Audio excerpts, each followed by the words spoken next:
Por incrível que pareça, que era uma garagem, a gente conseguiu ter um espaço mais adequado, então, para as nossas reuniões. Então, como eu disse, nós vamos iniciar o processo de posse, né? A gente vai chamar os conselheiros, eles assinam um termo de posse, e depois, então, a gente passa a palavra para o doutor Roberto, que vai falar o contexto do Conselho Superior, né? Das atribuições e também das responsabilidades, né? Então, conversar um pouco sobre isso, e depois, né, se houver espaço, se houver necessidade, a gente também abre a palavra para tirar as dúvidas. Eu vou, acho que mais lá para o outro lado, para a posse, acho que fica melhor, né, da gente se organizar na logística, ok? Tu que vai chamar? Então, vamos falar.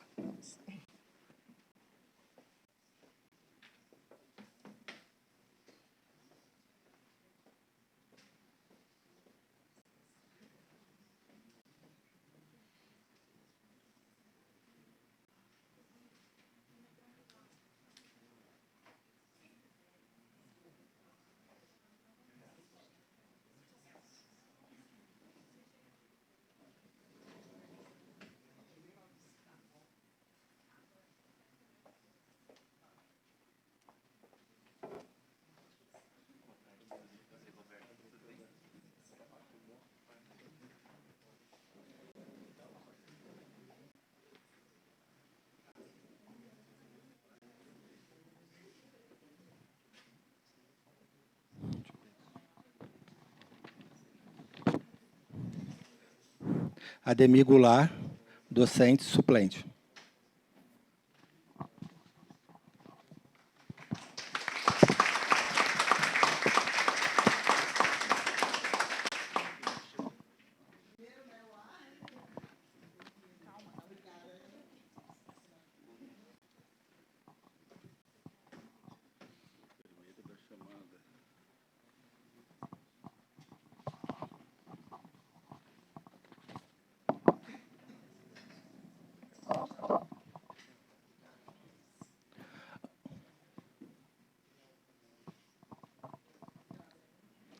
Ana Paula Silveira, diretores gerais titular.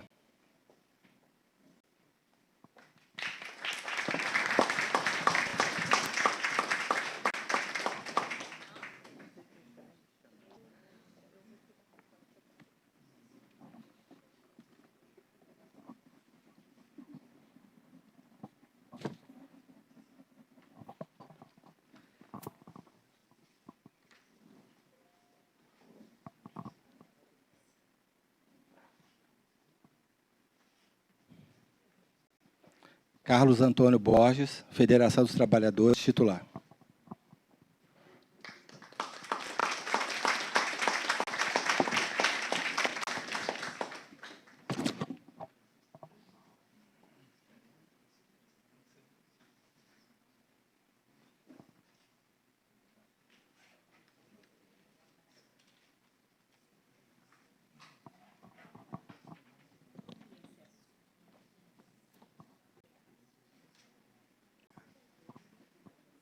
Carmen Cristina Beck, diretores gerais titular.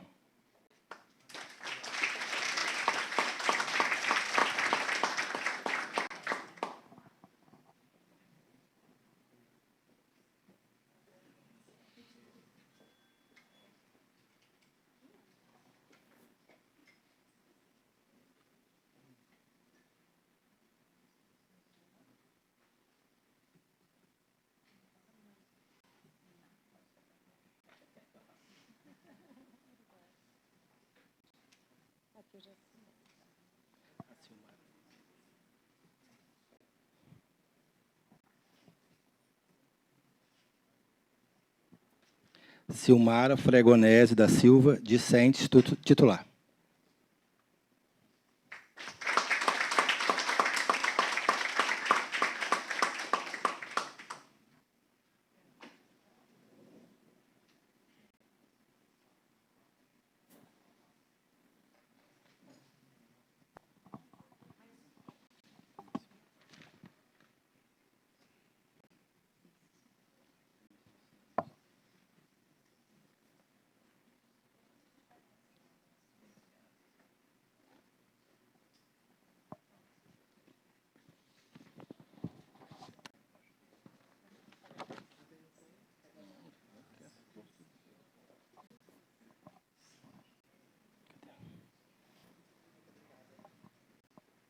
Cláudio Costa Moreira, Federação Patronal Suplente.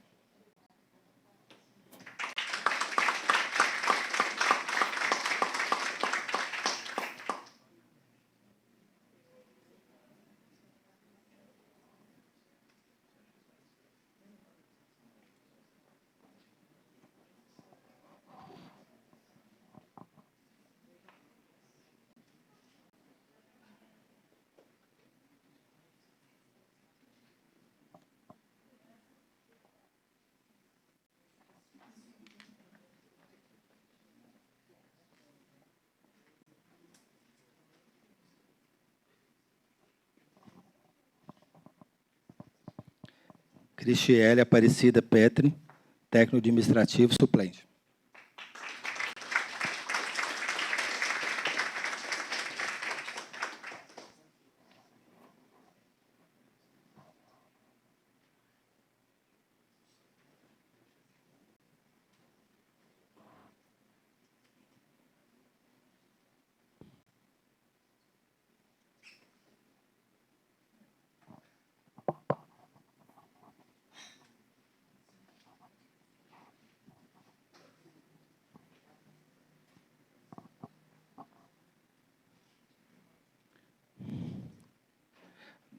Daniel Agostinho Pereira, técnico administrativo titular.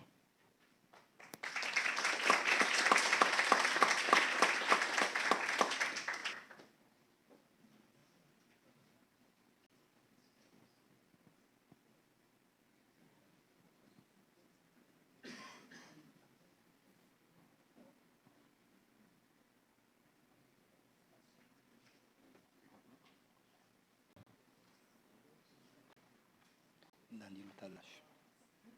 Está certo. Tá.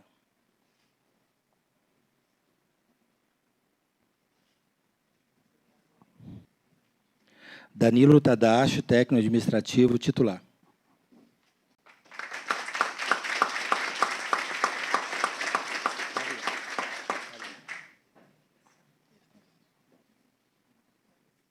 Não, depois assim. Depois assim. Esse aqui.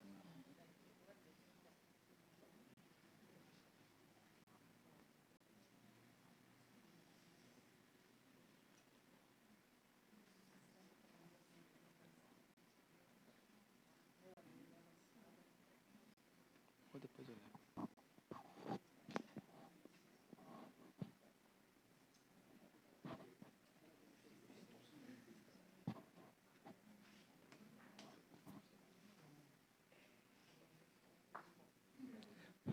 Felipe Sintra Nunes Braga, docente titular.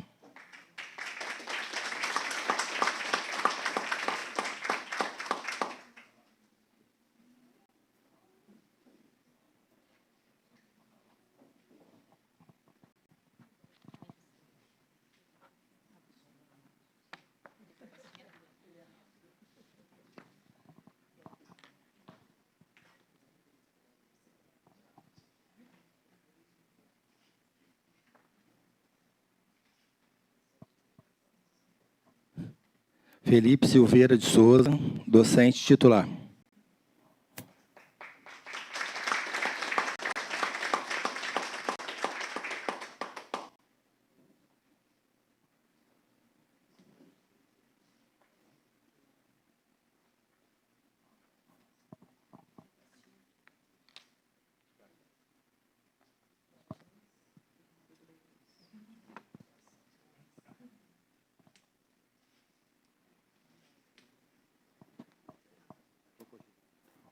Fernando Domingo Zinger, docente titular.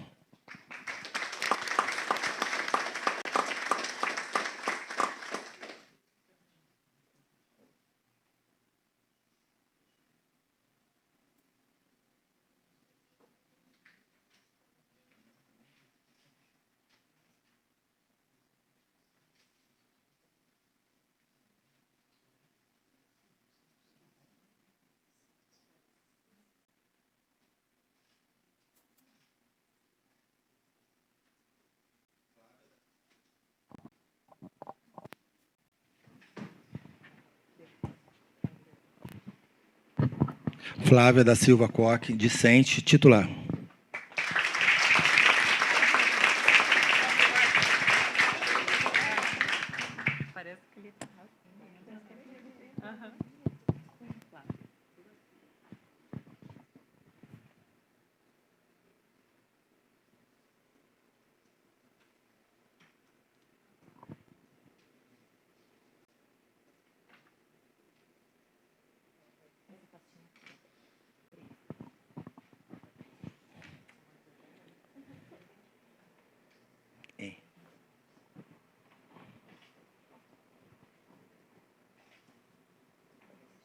Henri Carlo Belan, docente, suplente.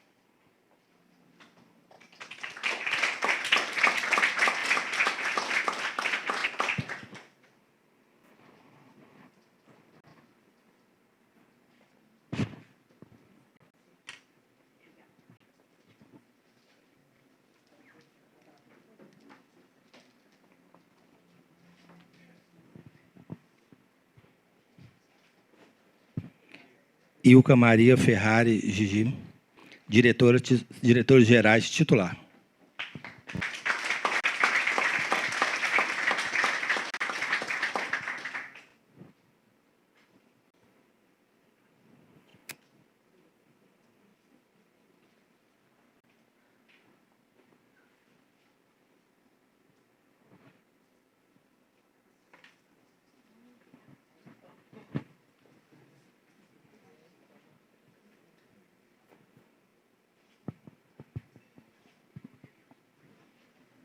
Juliane Bubiniak Ortiz da Boa Ventura, técnico administrativo suplente.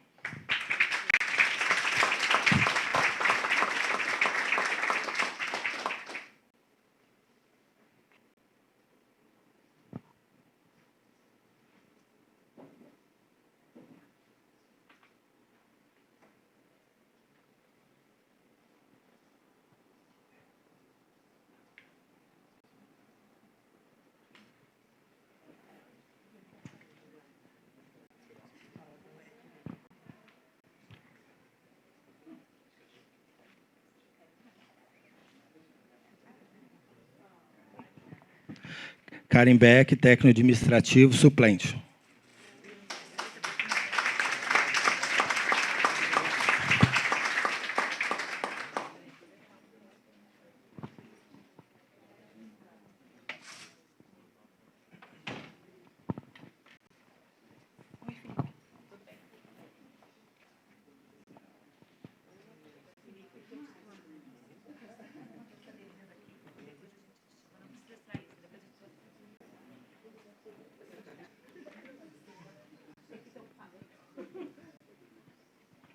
Carina Bernardo de Oliveira Silva, Secretaria de Educação, titular.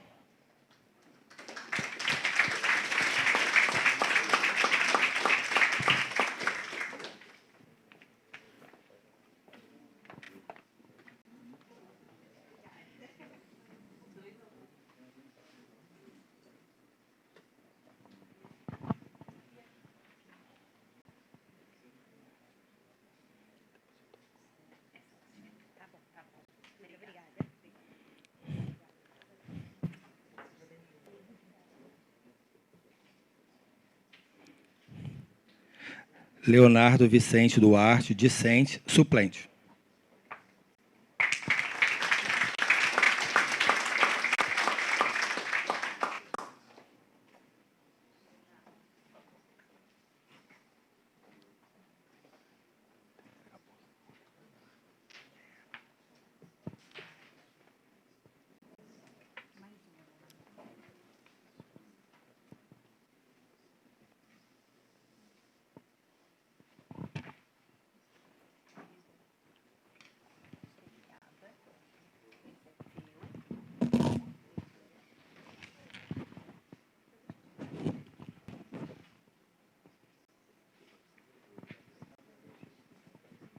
Lucas Dominguini, diretores gerais, titular.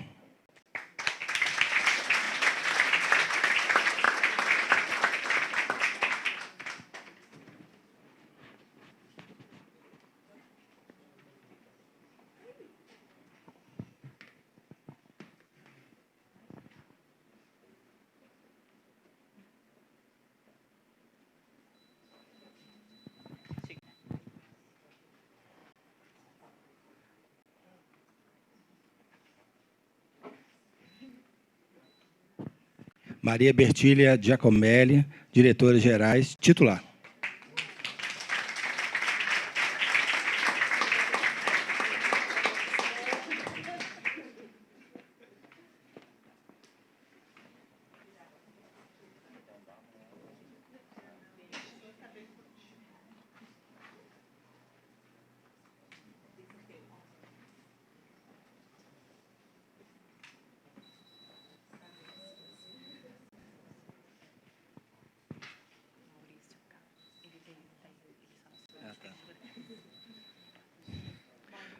Maurício Capra Paulette, Federação Patronal, titular.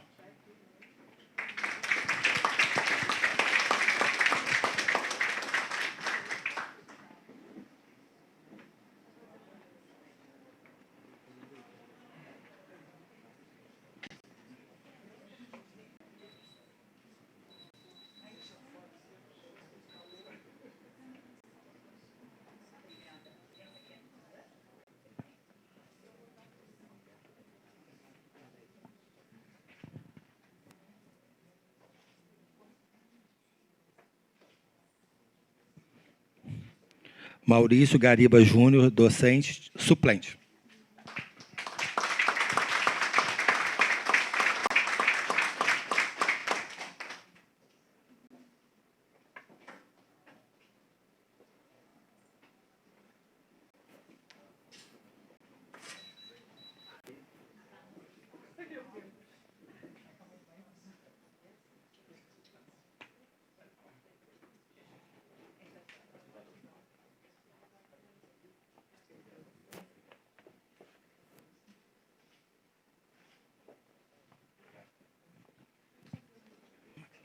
Maximiliano Cruel, discente, titular.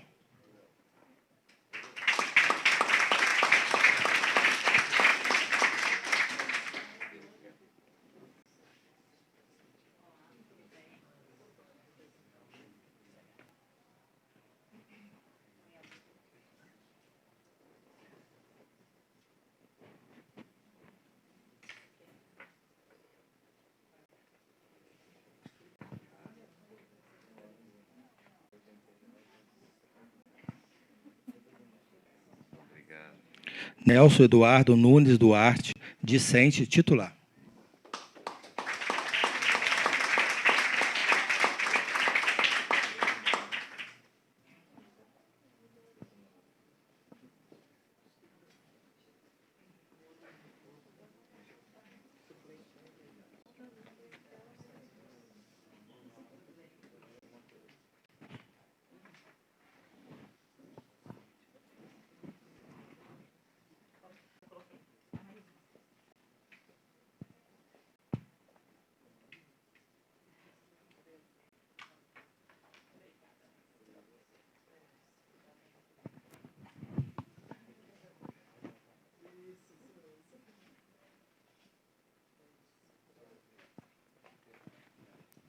Nelson Mateus Silva da Conceição, discente, suplente.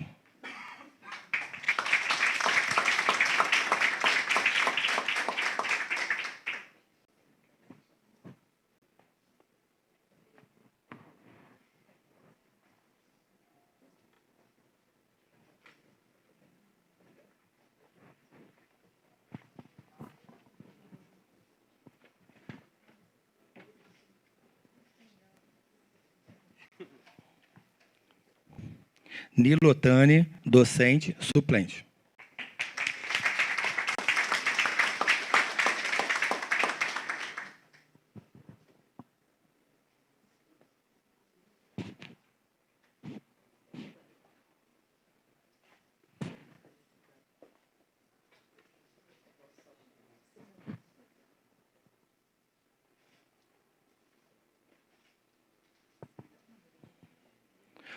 Roberto Eleandro Maia, técnico administrativo, titular.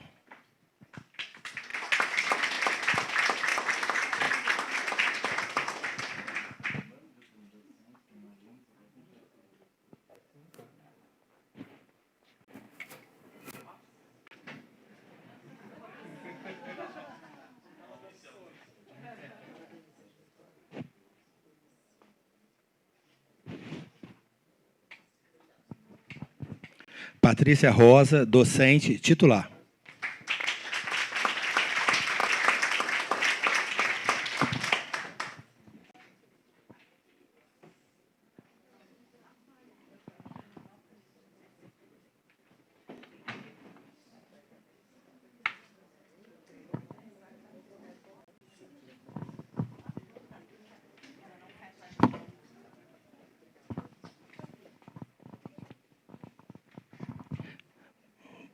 Paulo Roberto de Jesus, egresso, suplente.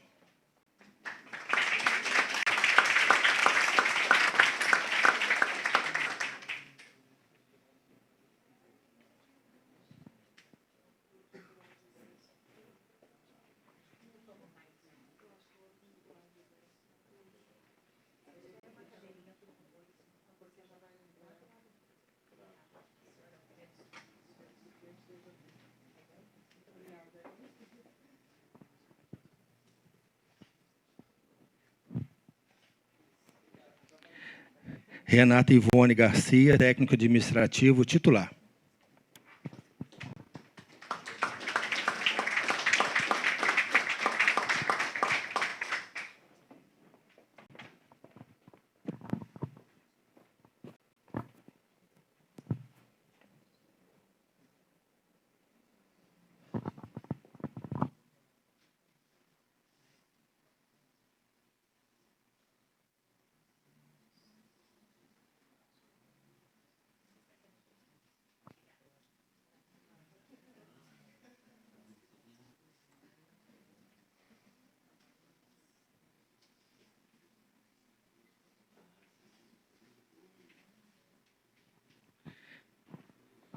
Ricardo Zanquete, docente, suplente.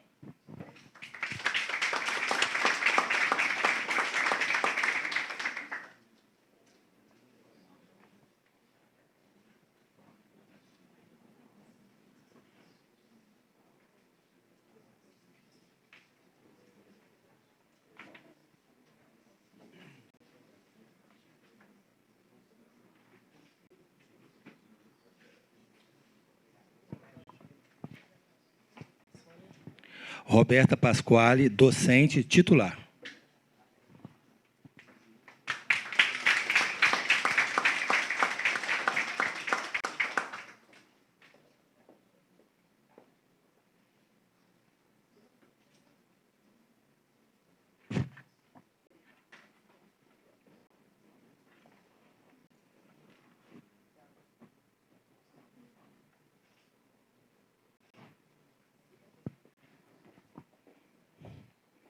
Roberto de Medeiros Júnior, Federação Patronal, suplente.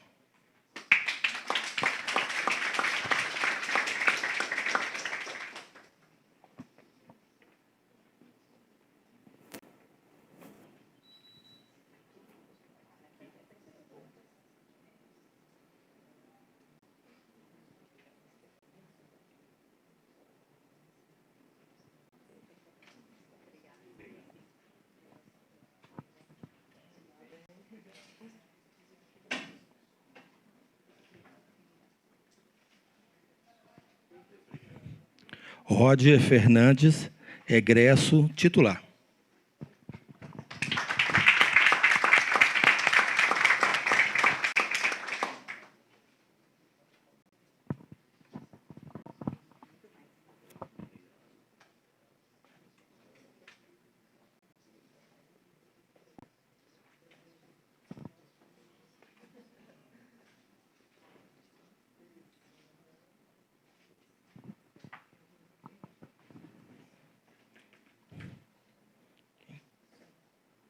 Sônia Regina de Souza Fernandes, Ministério da Educação, suplente.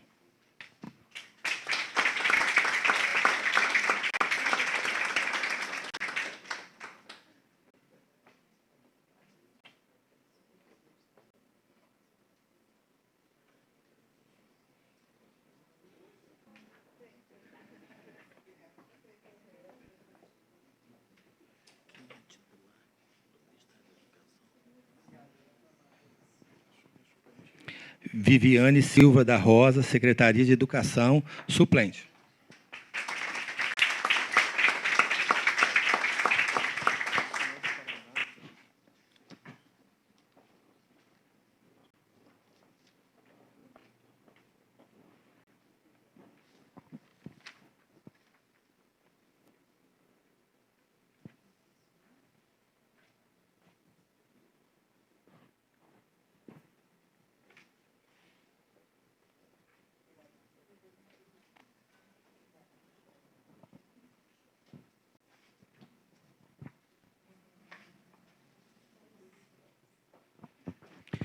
Felipe Kunen, discente, titular.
Obrigada. Uma salva de palmas, então, para os novos conselheiros.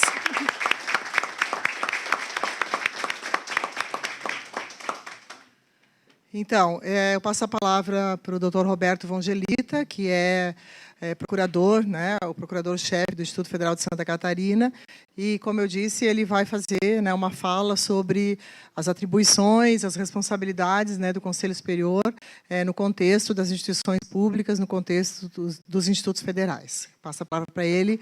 Já agradeço a participação do Dr. Roberto.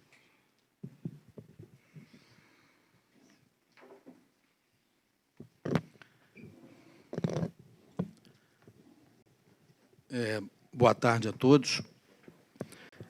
Muito obrigado pelo convite. E é a primeira vez que eu participo na posse de membros do Conselho Superior do Instituto Federal de Santa Catarina. Eu tenho um carinho muito grande pelo Instituto Federal. E eu vou explicar para vocês o porquê, desde o início que começou a Procuradoria Federal aqui em Santa Catarina. Eu fui nomeado para instalar a Procuradoria Federal em Santa Catarina. Instalar e ser o chefe da Procuradoria Federal em Santa Catarina. E eu perguntei quantas pessoas iam me ajudar.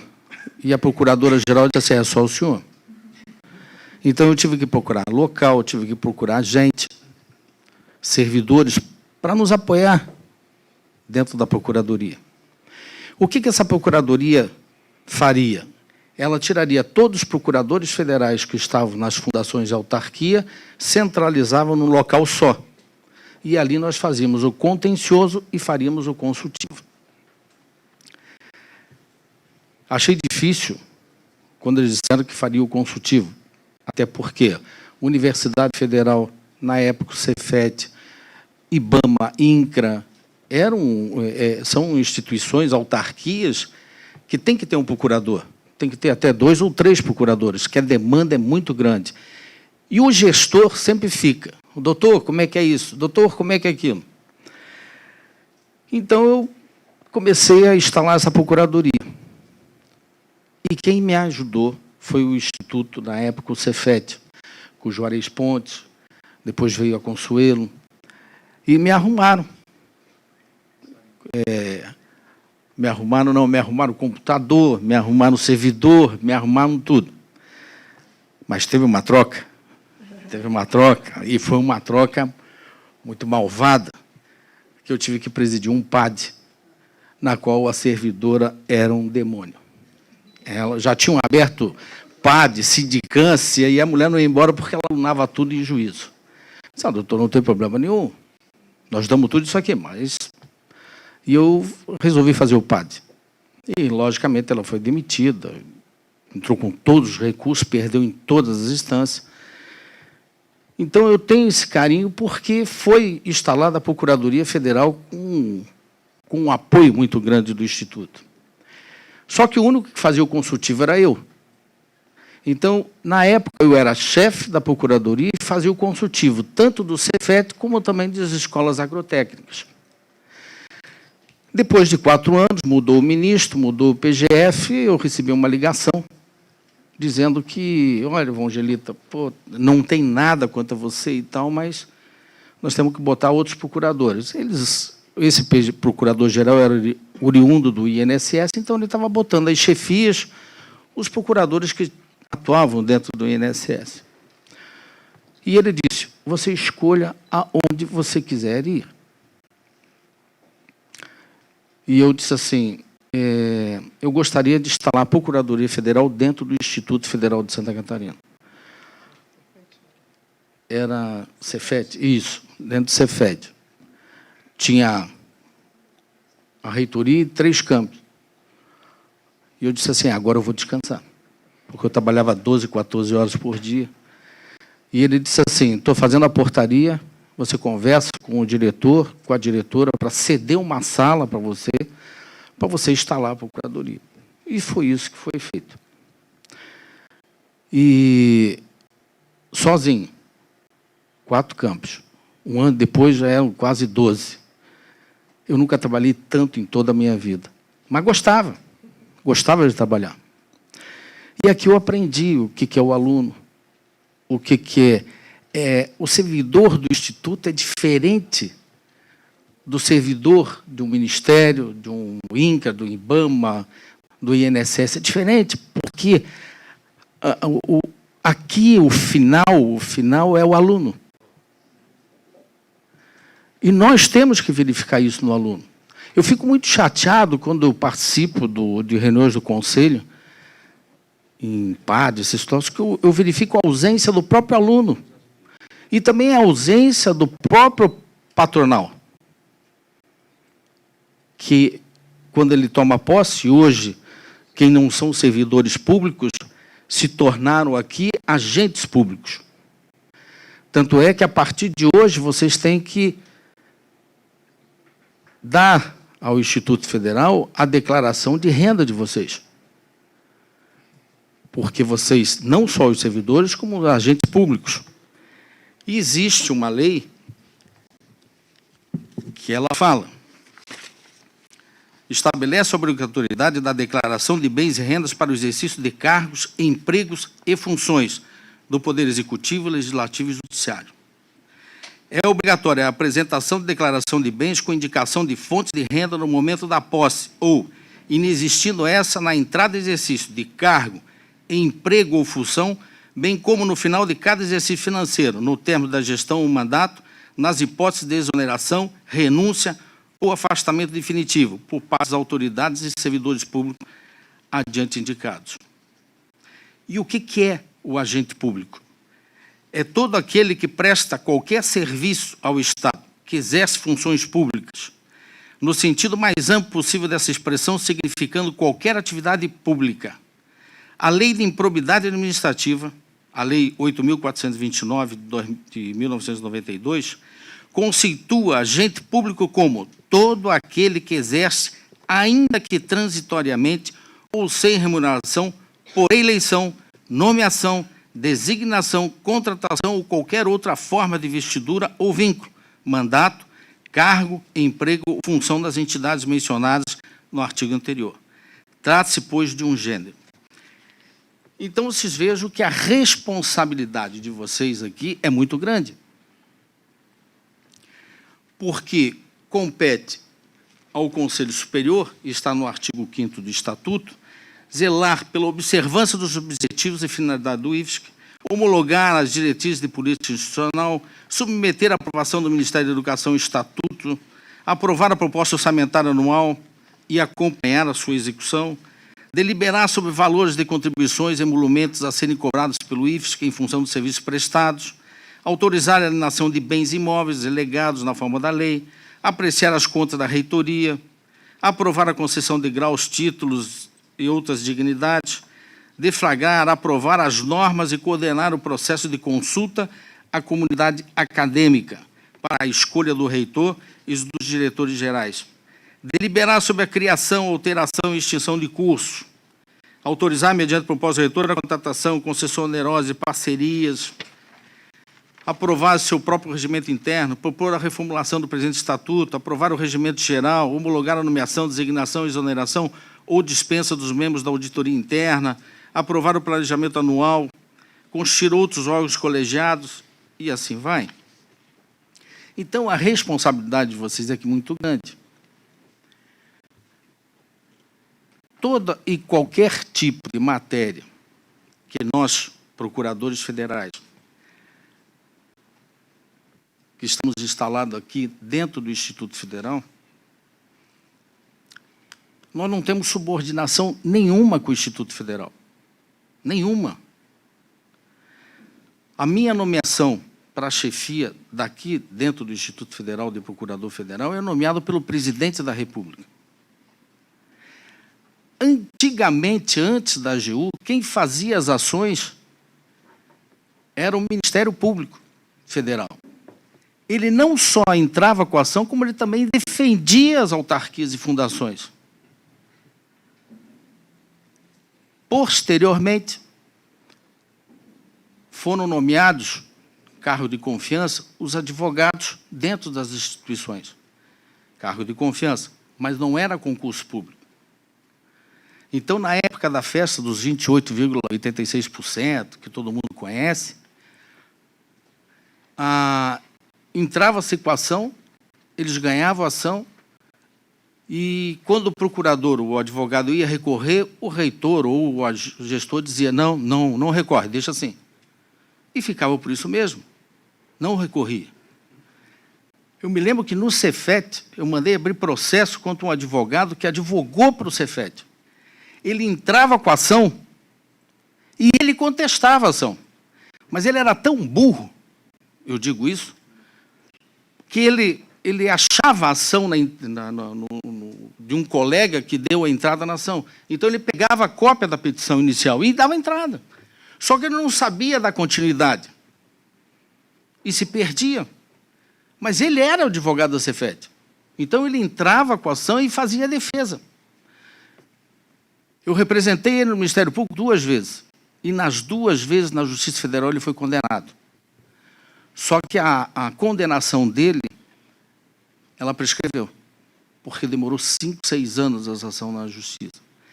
Eu não anulei, não consegui anular o processo, porque depois houve o próprio Ministério do Planejamento já tinha definido mais ou menos como é que seria os 28%, então não houve prejuízo para a parte, então o processo não foi anulado.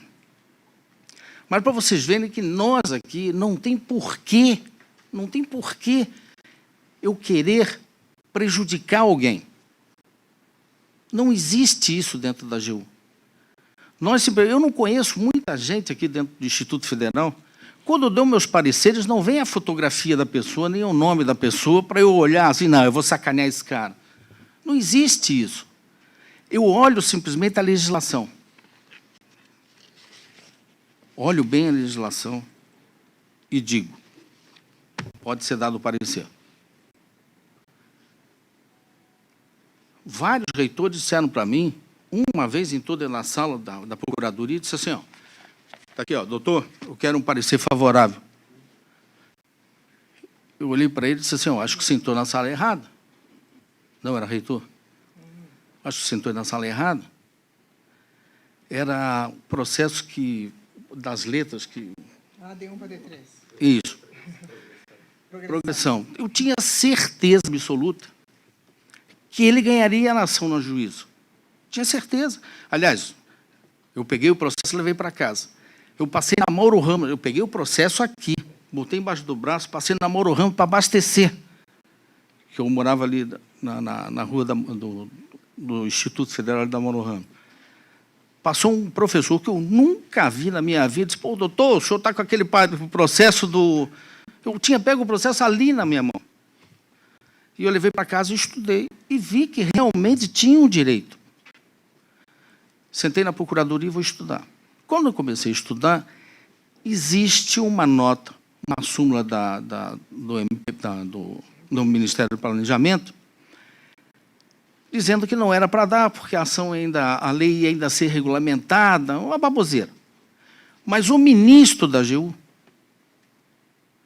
chegou e disse assim, os procuradores federais, os advogados da União, quando separarem, não, tem que seguir o parecer do Ministério do Planejamento. O que eu fiz? Segui o parecer, a decisão do Ministério do Planejamento, não entrei no mérito e disse que não podia ser dado essa progressão em função da súmula do ministro da AGU. Não satisfeito, o reitor, sem me comunicar, até porque ele não tem obrigação nenhuma, ele pegou o processo e foi até a Procuradoria-Geral Federal em Brasília. E o procurador chegou e disse assim, cadê o Vangelita? Não, eu não convidei ele para vir.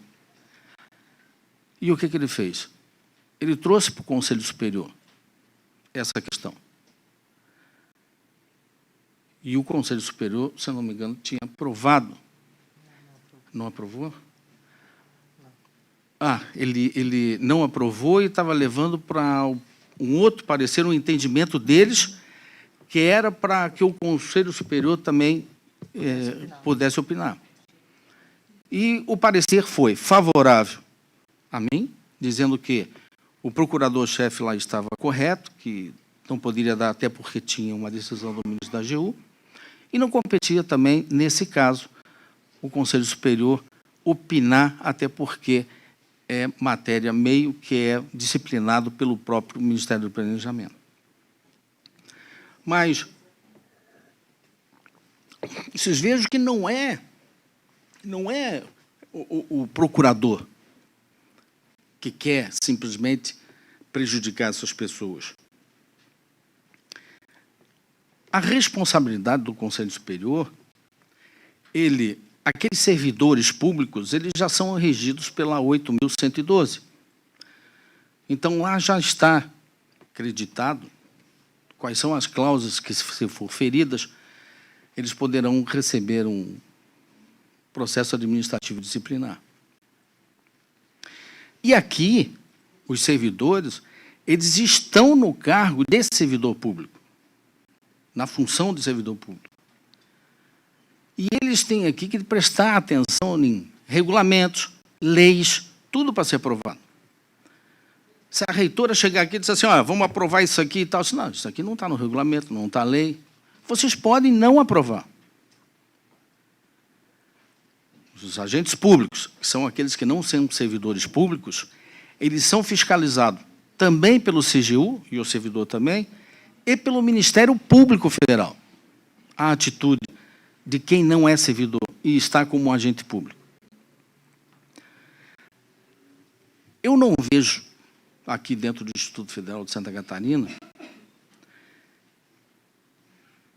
nenhum ato, até hoje, do Conselho, do que está aqui, da competência do Conselho Superior, para que seja feito, seja um ato de improbidade ou coisa parecida. O único que eu critico bastante é quando tem processo administrativo disciplinar. Eu canso de falar que isso me dói muito, porque os novos conselheiros que ainda não conhecem e vão se deparar com esses processos dessa natureza, e é muito sacrificante, é muito triste, porque vocês estão lidando com o futuro de uma pessoa. E quando a comissão ela é instalada e começa a fazer a investigação, começa a pegar depoimento, começa a pegar provas, ela faz um indiciamento. Desse indiciamento, ele tem o advogado, que vai fazer a defesa dele. Terminado, a própria comissão faz o relatório final e encaminha à reitora. A reitora, antes de decidir pela penalização ou não, ela encaminha para a procuradoria. E eu é que faço os pareceres. Eu analiso minuciosamente todas as provas. Todas. Não conheço a pessoa. Ninguém chegou na procuradoria para dizer assim, ajuda essa pessoa aqui. Olha, sacaneia essa pessoa aqui. Porque não tem coragem de fazer isso. Quando eu imito o parecer pela exoneração do servidor, eu fundamento onde estão as provas, onde é que estão os depoimentos. A reitora segue ou não o parecer da Procuradoria. Até hoje tem seguido. O servidor recorre para o Conselho Superior. E aí é que está o problema. Porque os senhores conselheiros não têm uma visão jurídica da coisa. Mas nós temos. O advogado que vai fazer a defesa do servidor, ele foi pago para aquilo.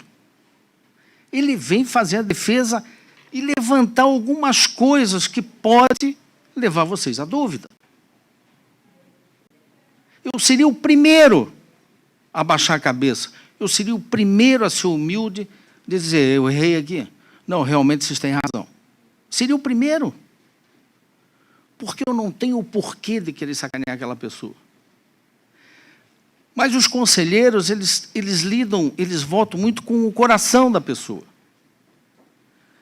Eles votam, puta, mas o cara tem 10 anos de puta, mandar o cara embora. Ó, vai pela suspensão. Não, eu sou contra. Só que eu digo que aí é que vai.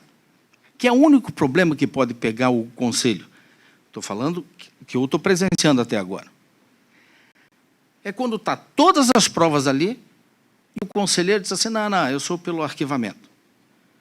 Mas ele tem que dizer, ó, eu sou pelo arquivamento, porque as provas são contrárias, isso aqui não existiu, esse cara aqui mentiu, e não aparece assim. O que acontece isso? Prevaricação. Quando você não fundamenta, e é nítida a absolvição, que você tem interesse da absolvição, é nítida. Nós tivemos recentemente, no último conselho, foi estressante, foi quando foi levado várias propostas e a reitora colocava em votação e dava 7-4, dava 8-5, e as pessoas que votaram, mas ali o pleito delas não foi atendido, eles se levantaram e foram embora. Isso foi um desrespeito. Por quê? Porque nós estamos num país democrático. Vocês aqui podem ser a favor. Vocês aqui podem ser contra.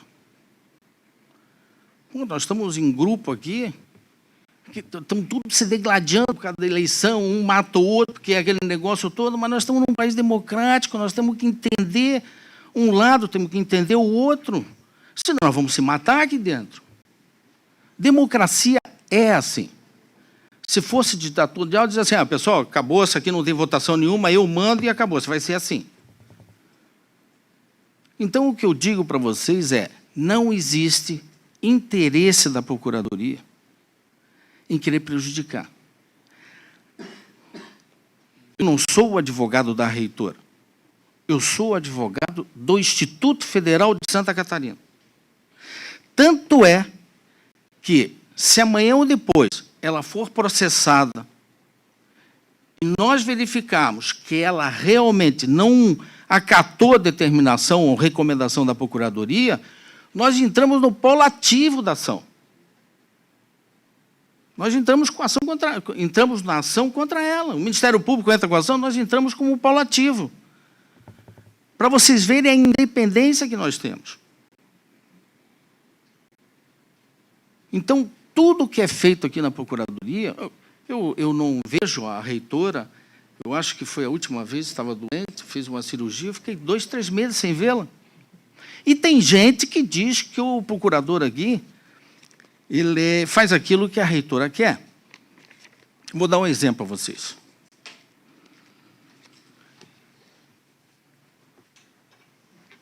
Infelizmente, há pouco tempo, acho que faz umas 2 semanas atrás, eu recebi um telefonema de Brasília, na qual estava tendo um evento em Brasília. E uma diretora, que é a diretora de Florianópolis, disse em alto e bom som que o procurador, ele dava os pareceres que a reitora queria. Tanto é que um dia ele me falou, parecer favorável ou contra? Escolhe. Não satisfeito, num evento que teve aqui, também fui comunicado de que falou a mesma coisa. Isso me chateou bastante. Por quê? Porque eu estou no meio de uma negociação com o Ministério Público, de uma ação civil pública, na qual eu não tenho obrigação nenhuma, fui ajudá-los. Fui ajudá-los, porque está pronto para estourar uma ação civil pública. Eu estou prevenindo a ação civil pública. E fui ajudá-los. Quando eu disse, eu posso arrumar um parecer favorável ou contra? Mas eu não disse, a reitora faz o que o procurador, o que ela quer, pode fazer um parecer ou contra. Não. Eu vou dar um exemplo para vocês. O primeiro RDC, modelo de contratação de obras do serviço público, das fundações e autarquias, das fundações e autarquias, não, das instituições federais de ensino, Universidade Federal e Instituto Federal, o primeiro foi o Instituto Federal de Santa Catarina.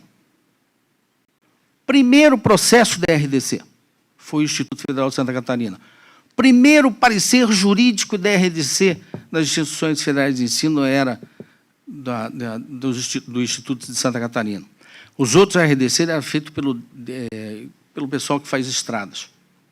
E depois abriu para fazer a Copa do Mundo, os estádios.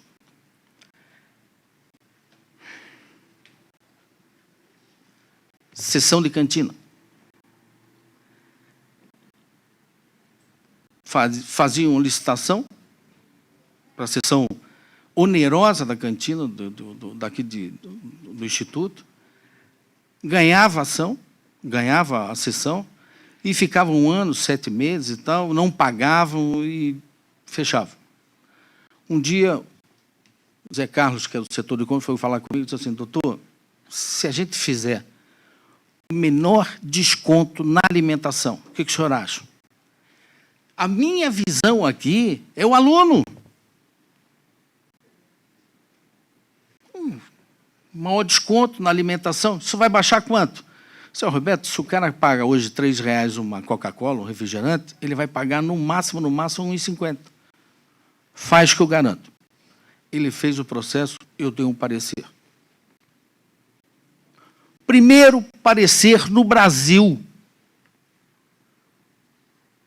E tomei pau de vários procuradores federais. Não pode. Você não pode, a legislação diz que a sessão tem que ser onerosa. Você não pode fazer. Eu digo assim, peguei uma jurisprudência. Da onde? Da Câmara dos Deputados. Eu sei que não é referência, mas peguei um parecer, uma jurisprudência do TCU. Eu digo, é aqui que eu vou. E fiz o parecer. Tem parecer favorável? Tem parecer contra. Tem parecer contra. Eu fiz o favorável. E eu disse para a reitora, eu tenho um parecer contra e posso fazer o favorável. Eu tenho elementos para isso. Banca, banco.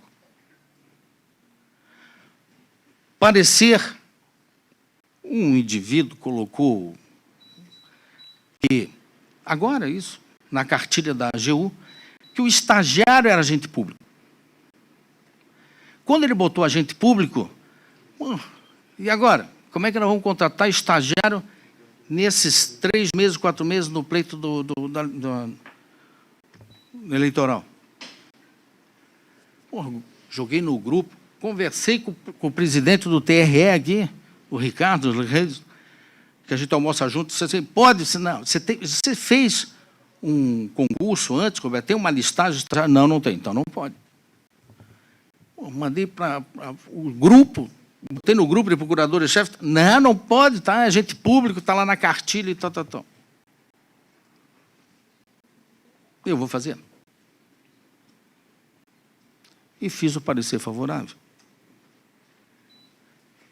Contra todos os procuradores não tiveram a coragem de fazer o parecer que eu fiz. E eu coloquei lá, e fiz o parecer. Encaminhei, inclusive, o meu parecer para o presidente do TRE. E ele voltou atrás na decisão dele. Aqui. Porque o que acontece? Por que eu fiz isso? Porque a denúncia, ela vai ao Tribunal Superior Eleitoral aqui de Santa Catarina, vai aqui para Santa Catarina. Quando há abuso, ou seja, não precisa de estagiário. Mas tem um deputado lá em Chapecó, que é amigo nosso, ele tem 4 estagiários que ele tem interesse e vai vir voto para ele. Sem interesse nenhum, a reitora vai lá e contrata os 4 estagiários. A denúncia é feita aqui. Então, não foi por causa do meu parecer que houve para ludibriar o processo eleitoral. Não. Ela é que fez a lambança. E ela vai responder por isso. Então, eu vou parar a máquina por causa disso. Teve um procurador que colocou no grupo que disse assim, olha, o professor substituto, o professor titular sofreu um acidente de carro. Ficou afastado. Tiveram que contratar o substituto, porque não tinha outro para dar, senão os alunos vão ficar sem aula. Contrataram o substituto. Aí veio a lei eleitoral. E quando veio a lei eleitoral, o professor titular voltou. Agora está lá o cara sentado na cadeira, nós não podemos mandar ele embora porque ele está não podemos demitir por causa do ano eleitoral. Imagina se não vai botar um cara sentado lá 3 meses sem fazer nada, só por causa do ano eleitoral. Fiz o parecer e mandei. Aqui substituto também. Então eu não tenho medo. Eu não tenho medo. Eu faço aquilo e deixa estar. Depois que eu dei esse parecer, os institutos federais estão contratando e as universidades estagiários. Lógico que eu também não sou burro. O que eu fiz? Eu fiz o parecer e mandei para o Procurador-Geral Federal. Ele não falou nada. Quando há divergência entre pareceres, o que acontece? Entra o Departamento de Consultoria da AGU e emite o parecer jurídico. E aí nós somos obrigados a seguir aquele parecer jurídico. Então, quando tem um e quando tem o outro, você pode escolher qual que você quer. Interesse é o interesse público, é o interesse... Eu converso com a reitora, tem parecer favorável e tem parecer contra. Qual é o interesse? O interesse é esse, vai prejudicar isso e isso. Então, vamos fazer o parecer favorável. Nesse sentido que eu falei.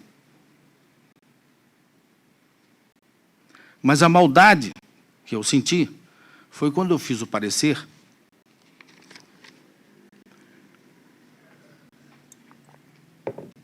porque a reitora disse que ia mandar para o Conselho a resolução da flexibilização.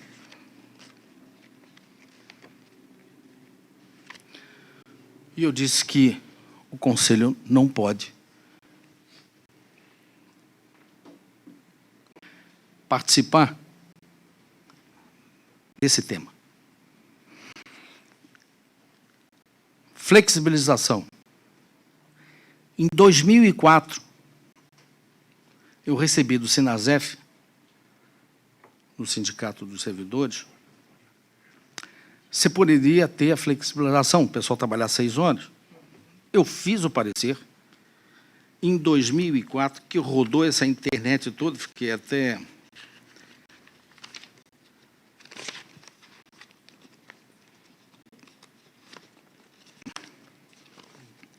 dizendo que poderia, 04/2008, dia 7 de janeiro de 2008, eu dei o parecer dizendo que poderia fazer a flexibilização, desde que cumprisse aquelas determinações do artigo 3º do decreto.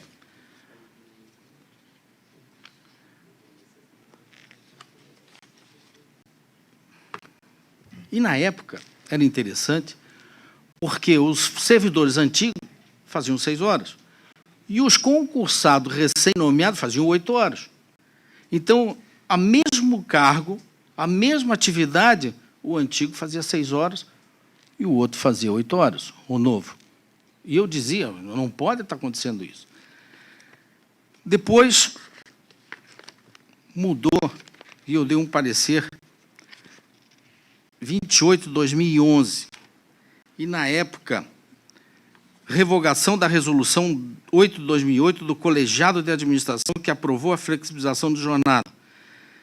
Análise da legalidade do ato da reitora pela aprovação. E depois eu me manifestei de novo. E eu sempre dizia, esse negócio vai dar caca lá na frente. Eu não sou auditoria, eu não sou Ministério Público, eu não faço denúncia, a não ser que seja um troço gritante. Eu via, mas não era problema de gestão. Era gente que fazia flexibilização fora da resolução, gente que não... olha, virou um... E aí saiu esse negócio da CGU, que já era esperado, e saiu também a instrução normativa agora do Mário. E foi questionada a Procuradoria se realmente poderia ser observado pelo Conselho essa resolução da flexibilização. É muito difícil, porque, em primeiro lugar, o Conselho não pode se manifestar quando é obrigação do Ministério do Planejamento determinar qual é e que tipo é a carga horária de trabalho. Eu baseei em quê para dar esse parecer? Eu baseei numa nota, porque antes o próprio INAMPS, o INSS, aliás, ele fazia concurso público baseado nesse decreto em que o servidor público podia trabalhar só 30 horas. No edital dizia 30 horas. E houve uma contestação disso. Dessa contestação, a Consultoria Geral da União, provocada, emitiu o parecer, que foi a nota 07 de 2008, da Consultoria Geral da União. E para vocês verem que esta Procuradoria ela não dá parecer por simplesmente querer sacanear ou querer simplesmente prejudicar outras pessoas. Essa nota, depois eu vou dar para a reitora para ela publicar, para vocês terem... E ela fala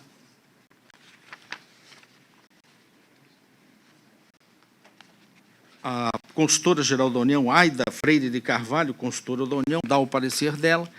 Esse parecer vai para o Consultor-Geral da União e do Consultor-Geral da União vai para o ministro. E o ministro, na época, José Antônio Dias Toffoli, ele era o ministro. Deixe-se de passagem que foi o melhor ministro da AGU que nós já tivemos, como gestor. O melhor ministro administrativo. Foi quando cresceu as procuradorias, onde foram comprados computadores, foi feita uma revolução. Até porque ele era amigo do presidente Lula, então ele conseguia verba mais para a AGU. No dia 23 de maio, depois de passar pela Consultoria Geral da União, por Consultor Geral da União, ele faz o ministro o seguinte despacho. Aprovo, no termo do despacho do Consultor Geral da União, a nota AGU 07/2008. Acrescento, todavia, que a análise do disposto do artigo 3º do Decreto 1590 de 95, na redação em vigor, Decreto 4.385, é da competência exclusiva do dirigente máximo do órgão ou da entidade, no caso, o INSS. Ou seja, sem afastar a aplicação do referido decreto e sem necessidade de nenhuma alteração normativa, o presidente do INSS tem total competência para, na forma do dispositivo citado, avaliar dentro do órgão que dirige a sua incidência. Encaminhe-se cópia do despacho e da nota, bem como da nota técnica, a Procuradoria-Geral Federal e a Secretaria de Recursos Humanos do Ministério do Planejamento, Orçamento e Gestão, para a ciência e providências decorrentes. Quando o decreto diz que é facultativa do dirigente máximo é facultativo ele negar ou não. Não simplesmente, ó, eu não, mas eu posso levar para o Conselho Superior. E quando o ministro diz que é competência exclusiva do dirigente máximo do órgão, eu dei meu parecer em cima do que o advogado-geral da União está fazendo. Eu não posso ir contra o que ele fala. Isso aqui se tornou normativa não só para os advogados públicos federais, como também para os gestores. Então, quando eu coloco isso aqui, nesse caso, o meu parecer foi fundamentado nesse caso aqui, é de competência exclusiva da reitora. Por quê? É mais ou menos como eu digo. Eu fui presidente, até há pouco tempo atrás, da Associação dos Procuradores Federais. O meu colega que trabalha comigo aqui dentro da Procuradoria, o Rogério Filomeno Machado, ele é vice-presidente da Associação Nacional dos Advogados Públicos Federais, que congrega 6.000 advogados públicos federais. Então, eu tenho interesse nas 6 horas? Lógico que eu tenho. Até eu queria 6 horas. Então, por que eu vou querer sacanear as pessoas? Eu também sou da associação de classe. E quando nós éramos da associação de classe, quando eu era aqui, depois que mudou o estatuto dizendo que quem tem cargo de confiança não pode participar da diretoria da associação, uma coisa até certa, eu tive que sair. Mas nós íamos até um limite. Nesse parecer que tem aqui de 2011 que eu dei, da flexibilização, em que é o Deus nos acuda no Brasil todo, que está ocorrendo, eu disse, olha, se o pessoal não estiver satisfeito e quiserem radicalizar, recomenda a eles entrarem em juízo, que aí o juiz vai determinar, não, é legal, não, não é. Pronto, nós estamos respaldados juridicamente. Vocês estão respaldados. Nós vamos fazer a defesa da União, mas todo mundo está respaldado. Quando dizem que vão entrar em juízo, eu temo isso. Por quê? Porque o servidor ele faz concurso para 40 horas. E ele vai trabalhar aqui 6. É difícil a sociedade lá fora entender como é que é a sistemática aqui da flexibilização. A sociedade não entende. Você vê quando eu entro aqui, tem aquela placa do Sinasef dizendo assim, pelas 12 horas e tal. O povo pensa que vocês querem trabalhar 12 horas. Ó, aqui vai ficar aberto 12 horas seguidas. Então, ele, 12 horas. Mas vai ficar difícil ele entender que vocês fizeram um concurso para 40 horas e estão trabalhando 30. E que o decreto, ele diz, olha, essas pessoas podem, essas pessoas não podem. Agora, coloca isso dentro de um conselho, onde tem de pensamentos, onde um quer favorecer os servidores, os outros querem em cima do decreto. Vamos supor que vocês decidam, o conselho, olha, eu digo isso que se amanhã ou depois o conselho fizer uma reunião e por maioria extraordinária quiser fazer alguma resolução sobre isso aí, sobre a flexibilização, o conselho, eu seria obrigado no dia seguinte a entrar com uma ação para anular essa resolução. Vou ser obrigado. Porque não é competência do conselho. Porque senão, veja só como é que fica. Vamos supor que o conselho resolvesse fazer. Aí, não, é aprovado. Vamos pegar o rapaz engenheiro. Ó, vocês vão fazer 6 horas. O outro lá que faz compras, vocês também vão fazer 6 horas. E aí vem a CGU e já disse. Eu já falei para vocês, agora tem instrução normativa, tem tudo, e vocês fizeram o contrário. Vem a aplicação de multa. Vai em cima de quem? Da reitora. Não, mas o Conselho Superior decidiu. Vai o CPF de todo mundo. Porque vocês aprovaram uma coisa que não compete a vocês. vocês aprovaram uma coisa que vai contra a resolução. É nisso que eu digo para vocês. Tem coisas ali, quando eles fizeram a resolução agora, essa última, já delimitaram como é que é. A CGU já veio aqui e disse, é assim. Então, eu não vejo como vocês vão conseguir negociar isso. Eu não vejo. Eu fico preocupado com isso, a radicalização. É greve, agora pau aqui, vamos entrar com ação, aquele negócio todo. Eu até torço para entrar com ação.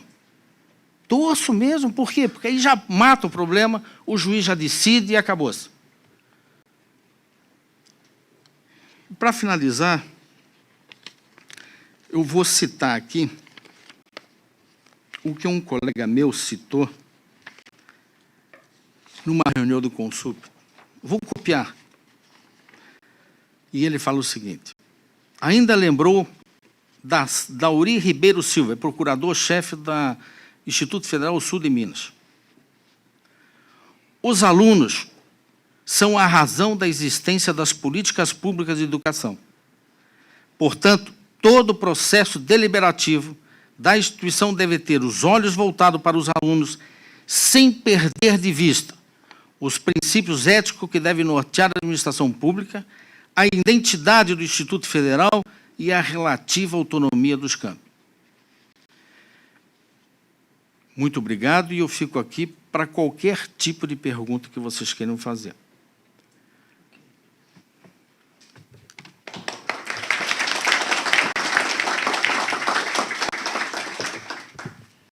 A gente vai fazer inscrições, então, né, dos conselheiros que quiserem tirar dúvidas em relação às questões aí, né, da questão da legalidade, da própria atuação do conselho.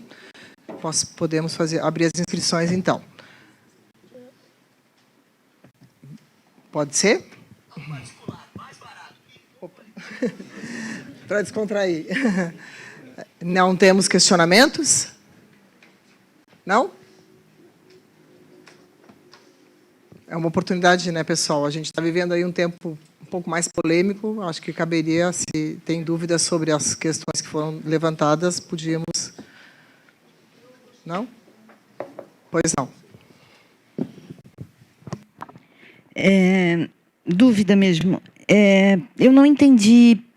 O senhor falou que tem um parecer de que cabe à reitora exclusivamente tratar sobre a jornada de trabalho, é isso? Tem uma nota, tem uma decisão do ministro da AGU e tem um parecer meu que eu fiz aqui. Ah, certo. Porque, talvez eu tenha anotado errado, peço desculpa se eu fiz, mas parece que a intenção, assim, né, parece que trazer essa questão da flexibilização seria que o Consup estaria querendo ou se atribuir ao Consup legislar acerca de jornada de trabalho, né? E que não me parece ser isso, né? Essa é a minha dúvida. Parece que não é legislar acerca disso, senão trazer ao debate sobre a legalidade ou não, ou seja, ampliar o debate e não legislar sobre, né? Esse é o meu entendimento, pelo menos, né? E daí, quando o senhor fala de que, ok, né, que partamos do princípio que é de competência da reitora decidir sobre a flexibilização, eu acho que se isso tem documentos oficiais que garantem isso, eu penso que consultar o Consup é uma atitude apenas democrática e não de afirmar alguma coisa, né? Eu sou professora de filosofia, desculpe. Então, me lembro de uma falácia, né? Que do ser não decorre o dever ser, né? Então, eu penso que, ainda que haja, eu penso que a minha dúvida é se há algum problema de trazer isso ao debate do Consup, né? Então, porque às vezes eu tenho um pouco de dúvida também, aproveitando essa questão de quais são as instâncias deliberativas no IFSC. Sim. Né? Eu tenho essa dúvida, porque Pelo que eu tenho lido, e depois que eu fui eleita para o Consul, eu tenho lido bastante a respeito, até para não fazer fiasco, né? No meu entendimento, o Consul era a única instância deliberativa, né? O CODIR, por exemplo, é consultiva somente. E eu vejo assim, resolução do CODIR e tal. Eu entendo que, quando faz uma resolução, está deliberando. Então, eu não consigo entender muito bem. Se o senhor pudesse me explicar qual é a diferença, por que um órgão que não é deliberativo pode fazer. Eu sou leiga, né? não sou da área jurídica, então eu gostaria que, se o senhor pudesse me explicar, eu agradeceria. Muito obrigada. Até formação de filosofia. Então, além de advogado, eu me formei em Ciências Sociais e Pedagogia. Então, eu procurei entender um pouquinho a sociedade para poder fazer um pouco de direito. Minto, eu fugi de direito porque eu não queria fazer cálculo. Quando eu posso chamar de você, você me chama de você, tá? Quando você diz assim, eu queria que levasse o caso até para o Conselho, para ver a legalidade. A legalidade já está feita. Então, levar para o Conselho Superior para ver a legalidade da instrução normativa... Ah, tá. Tá. Discutir só, não para ver a legalidade. É claro, existem os decretos e a gente tem lido e tal, sim, sim. Mas o que eu quis dizer é que não é legislar, senão é de dar oportunidade para se debater isso. Desculpe se eu não me expressei bem. Quanto à diferença do CODIR e do Conselho Superior. O Estatuto está bem claro. Quais são as funções do Conselho Superior? É consultivo e deliberativo. A do CODIR, consultivo só. Tanto que eu digo, e falei, que quando sai uma resolução aprovada pelo CODIR, eu digo que não pode ser aprovada pelo CODIR, você só tem que mudar um nomezinho, só. É colocar, diz, consultado o CODIR. Porque toda determinação que for, veja só, os membros do CODIR, os diretores, se tomarem qualquer decisão no CODIR e for uma decisão ilegal, só quem responde pela ilegalidade é a reitora. Porque não compete aos diretores deliberar. Então, a responsabilidade dos diretores está fora. Então, tanto faz a nomenclatura, olha, determinado pelo CODIR. O CODIR não tem validade nenhuma de deliberar. Então, é um meio que a reitora pode ter, e isso eu já disse, eu fiz um parecer a respeito e eu não achei. Eu acho que foi na época do Zimbra que poderia o CODIR se manifestar. Eu não me lembro que eu fiz um parecer e disse, olha, não tem problema nenhum, porque quem responde é a própria reitora, e não é os diretores. Então, esse negócio de colocar ali, eu já pedi para mudar. Eu digo assim, CODIR não delibera. É só um órgão consultivo. Então, se a reitora pega os diretores e resolve ali fazer, é a consulta dos diretores e que ela formula de forma errada. Mas, independentemente de tudo, isso aí, em qualquer lugar, você simplesmente pode fazer essa defesa de sócia responsabilidade da reitora e os diretores não. Então, a responsabilidade é de diretora, continua sendo. Entende? Eu não sei se eu me fiz expressar assim e você entender. E quanto a falar da flexibilização, eu só falei da flexibilização porque eu estava com aquilo aqui, entendeu? Eu ainda estou pensando daquilo que foi falado na reunião, que foi em público, foi em Brasília e aqui.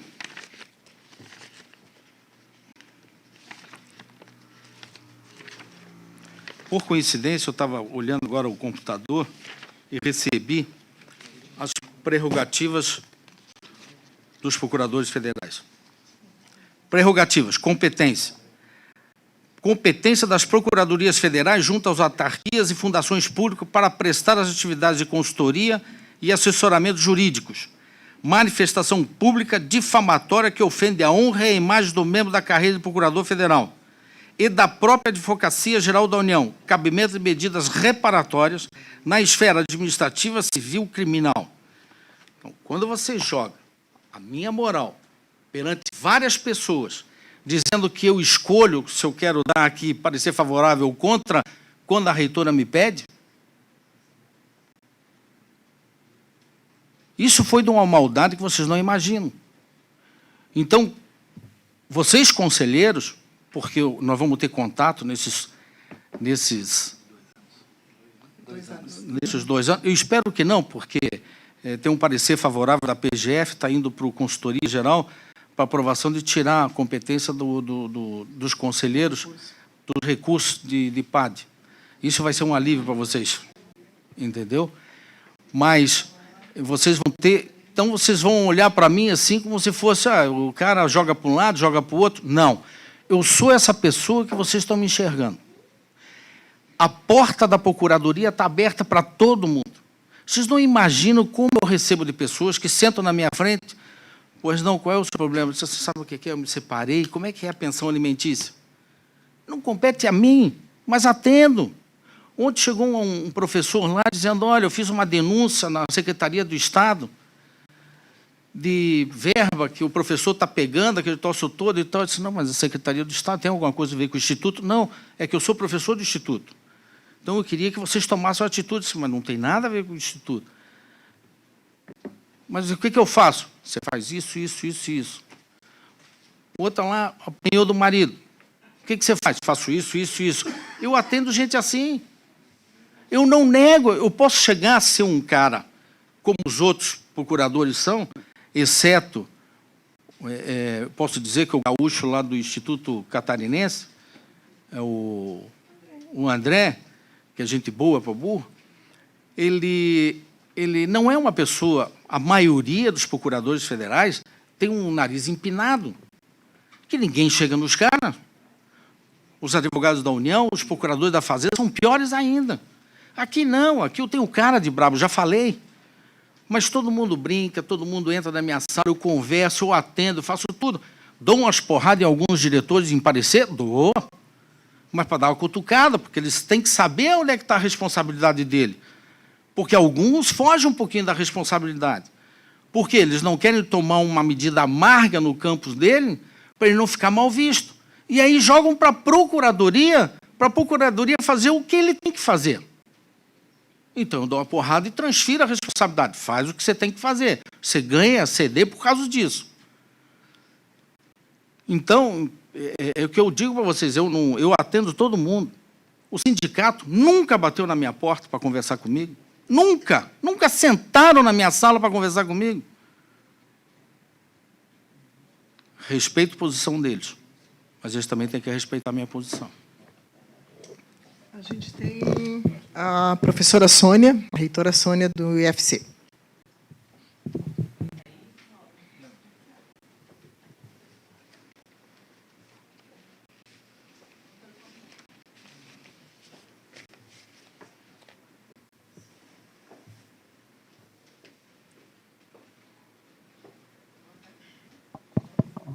Boa tarde a todos.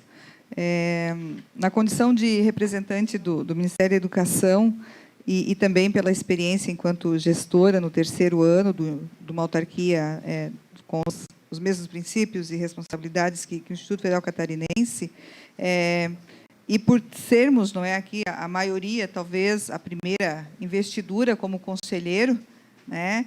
Gostaria que o doutor, né, que o procurador pudesse explanar um pouco mais na direção do que está o título da sua fala, o que são matérias ou matéria fins e meio, né, aquilo que é característico da nossa autarquia, para que a gente, enquanto conselheiro, tenha mais clareza e condições de votar ou não, acompanhar ou não os pareceres, para que isso fique mais claro, porque eu acho que isso ajuda muito na constituição da condição que nós temos hoje, né, independente daqueles que não são servidores públicos, mas enquanto agente público. Então, o que é atividade fim e o que é atividade meio, na qual a este conselho cabe eminentemente, né, as atividades fins. Essa atividade fim de vocês, do Instituto Federal, ela parte do princípio de que são aquelas matérias atinentes a fazer cursos, como é que se diz, as políticas públicas dentro da área de ensino. E a matéria meio, quando eu falo, é a parte administrativa, é a parte do pessoal que já está definido pela legislação. Tudo que está definido pela legislação, apenas vocês têm que cumprir. A administração tem que cumprir. E aquelas que não estão na legislação, em que vocês fazem essas políticas públicas. É feita pela reitoria, pelo Instituto, e vocês, conselheiros, vão aprovar. Tanto é que vocês aprovam também cursos, convênios, contratos, essas coisas todas que vocês aprovam. A responsabilidade de vocês, quando eu falo dessa forma, é desses cursos, também vocês fazem tudo com o sistema que tem do MEC. Vocês não podem fazer nada que não tem lá das resoluções do conselho de vocês da área de educação. A área meio já não. A área meio, que é uma responsabilidade muito grande, que não é também muito do Conselho Superior, mas é mais do próprio reitor, que tem que administrar, tem que aprovar, tem que fazer essas licitações, esses contratos. Quando aparece muito perigo lá, quando vai uma licitação e não tem o dinheiro, simplesmente só uma declaração, vai aparecer o dinheiro ano que vem. Então, era para o quê? Para a Procuradoria emperrar tudo. A Procuradoria vai dizer assim, não tem empenho, então eu não está autorizado. Para tudo. Então, quando eu coloco lá, condiciono a aprovação e tal, esse negócio é um meio de poder que a administração possa tocar o trabalho deles.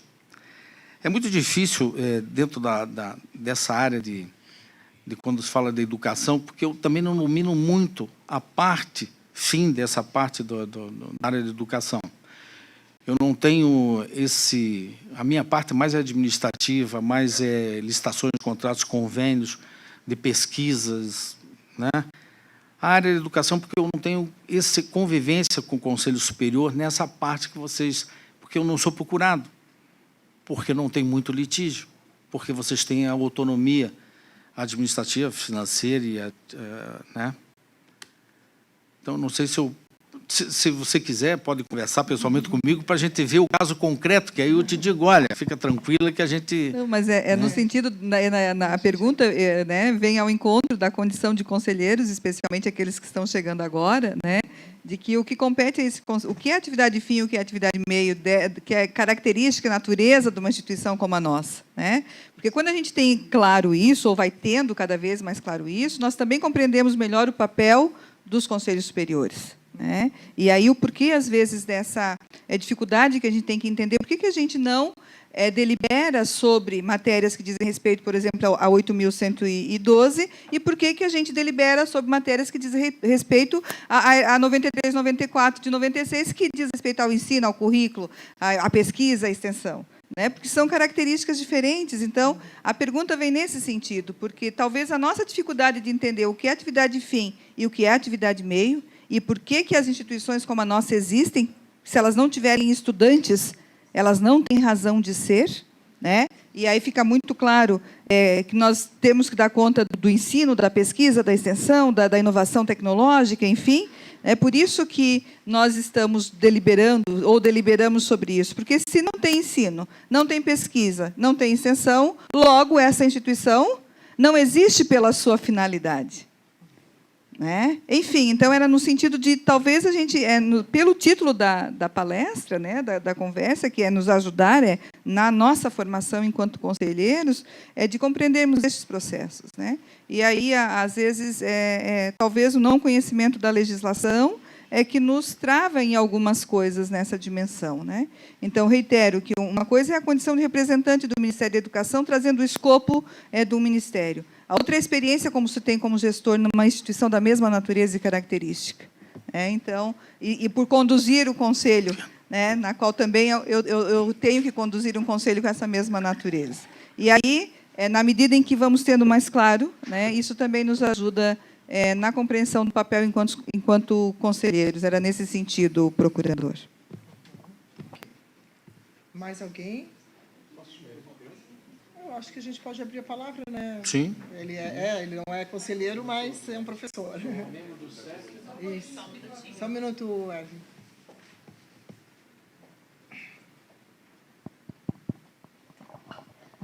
Doutor Roberto, olha, eu sou engenheiro, entendo muito pouco de legislação, né?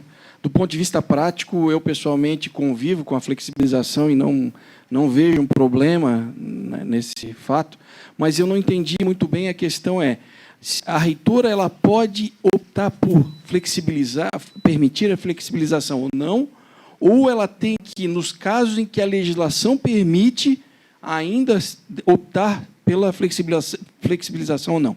É isso que eu... E aí, só para ficar claro, pelo que eu entendi, departamentos que funcionam 12 horas e que atendem o público interno, externo, né, alunos e tal. Eu acho que é isso aí. Não? Você veja só, eu falo da flexibilização apenas do decreto, que tem que cumprir o artigo 3º. Dois setores que fazem 6 horas ou não, eu não me meto, porque não é jurídico, ela é de gestão. Tá? Então, quando eu falo da legislação ali que ela é facultativa, a reitora pode dizer, eu dou ou não. Entendeu? Ela pode chegar aqui e dizer assim, todo mundo vai trabalhar 8 horas. Ah, não, mas tem... Não, eu quero trabalhar 8 horas. Todo mundo aqui vai trabalhar 8 horas. Entendeu? Então, ela pode dar a faculdade de fazer a flexibilização, nesse sentido que eu estou dizendo. Esse é o meu entendimento. Agora, se vocês perguntar, Roberto, engenheiro ou médico, pode trabalhar 6... Eu não me meto. Eu não entro nessa parte de gestão, porque eu não sei como é que é o setor, como é que trabalha dessa forma. Tá? Ok, pessoal. Bem, a gente agradece, então, né, doutor Roberto, ele tem acompanhado aí, né, algumas questões, e principalmente as questões mais complexas, né.